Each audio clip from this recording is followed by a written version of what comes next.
সকাল হলেই যে সংসারের কত কাজের ঝামেলা, সকাল হলেই যেন সব কাজ এসে ঘিরে পড়ে। রাত হলেই সব কাজ যেন আপনি আপনি সব নিজ নিজ দায়িত্বে চলে যায়। আবার দিন হলেই যেন সব কাজ কোথা থেকে এসে পড়ে।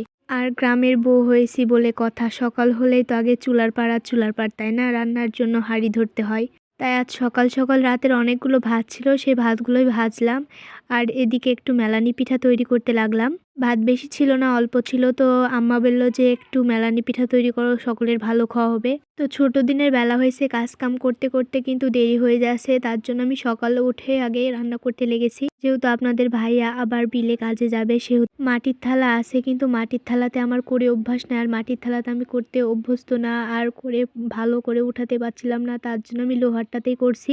তো দেখেন কত সুন্দর করে উঠে যাচ্ছে। আমি কিন্তু আজ ফার্স্ট করছি, কখনোই আমি মেলানি পিঠা তৈরি করিনি। তো আজ আম্মা যেভাবে বললো আমি সেভাবে করলাম, তো খুব সুন্দরভাবে উঠে গেল। যেহেতু আমি প্রথম, তাও অনেক সুন্দর করে করতে পেরেছি আলহামদুলিল্লাহ। সংসারের সব কাজে একটু একটু করে সবই শিখছি, যেগুলো অজানা সেগুলোও শিখে ফেলছি, যেগুলো শেখা সেগুলো তো আরও ভালো করে শিখছি। দেখতে পাচ্ছেন কত সুন্দর করে উঠে যাচ্ছে। তো আমি একটু কড়াইয়ের ওখানে একটু তেল দিয়ে দিছিলাম যাতে সুন্দরভাবে উঠে। গ্রামের মানুষ কিন্তু পিঠাপুরি খেতে খুবই পছন্দ করে, আর শীতের সময় তো পিঠাপুরিরই সময়, তাই না। একটু মেলানির সাথে যদি মাংসের ঝোল হয় তাহলে আর কোনো কথাই নাই। কিন্তু সকালবেলা আমাদের কিন্তু মাংস রান্নাও ছিল না, কাল রাতের তরকারি ছিল, ওগুলো দিলেই হয়ে যাবে। তো আমি কথার কথা বললাম আর কি, মেলানি পিঠার সাথে মাংসের ঝোল কিন্তু মানে কম্বিনেশনটা কিন্তু অনেক দারুণ হয়। তো আমার চুলার পাটটা লেপে পুছে অনেক সুন্দর করেছি। এপাশে আরেকটা চুলা করেছি, যেহেতু ওইটা অনেক বড় চুলা, ওখানে খড়িও অনেক লাগে, তার জন্য ছোট্ট করে এখানে আরেকটা চুলা করেছি, যাতে এখানে অল্প চুলাতে রান্না হয় আর কি। তো দেখেন শেষের সময় আসে কি হচ্ছে, শেষের সময় আসে উঠতে যাচ্ছিল না, আসলে এগুলো আর একটু হবে তার জন্য। আর আমি আগেই তুলতে লেগেছি, অবশেষে উঠাতে পারছি। দেখেন কত কষ্টের পর উঠাতে পারছি, সবগুলোই কিন্তু দারুণ হয়েছে। আর শেষ বেলায় সে কী হলো, তো দেখেন অনেক সুন্দর হয়েছে। প্রথম দৃষ্টে জানাবেন কিন্তু মেলানি পিঠা কেমন হয়েছে কমেন্টে।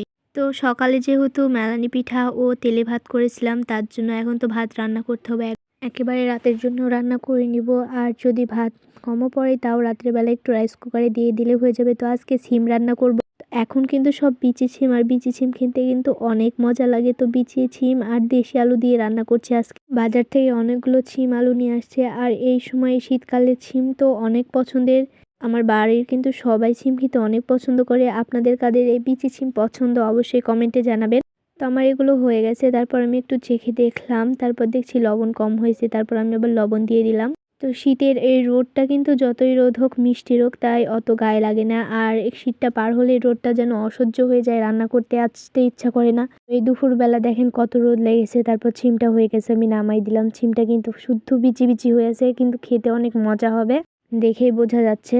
সংসারে কিন্তু রান্না বাড়াটাই বড় ঝামেলা। রান্না বাড়াটা হয়ে গেলে মনে হয় সব কাজই এগিয়ে আসে, আর রান্না বাড়াটা না হলে মনে হয় কোনো কাজই হয়নি। আর ছোট দিনের বেলা, তার জন্য ওই চুলাতে রান্না করতে চড়াই দিছি, একের পর এক রান্না করতে আসি। রান্না করতে করতে বেলা দুপুর হয়ে যায়।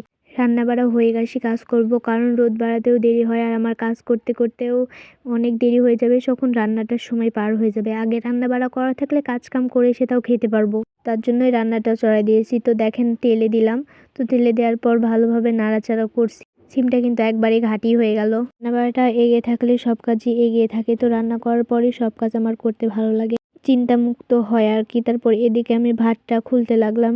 ভাত খুলে তরকারি রেডি করে ডাইনিংয়ে রাখবো, যেহেতু আপনাদের ভাইয়া এসে খেতে লাগবে।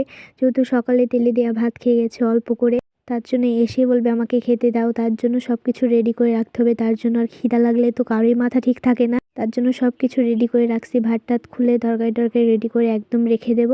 তো ভাতগুলো গরম থাকে কিন্তু হাঁড়িতে থাকলে শীতকালে, তার জন্য হাঁড়িতে রেখে দিই, কিন্তু সে আসবে তার জন্য আমাকে খুলে রেডি করে রাখতে হয়। আর খিদা লাগলে এমন মনে হয় যে ভাতটা খোলার সময়ও ধৈর্য থাকে না, শুধু গোসল করতে যতটুক দেরি অমনি বলবে আমাকে খেতে দাও।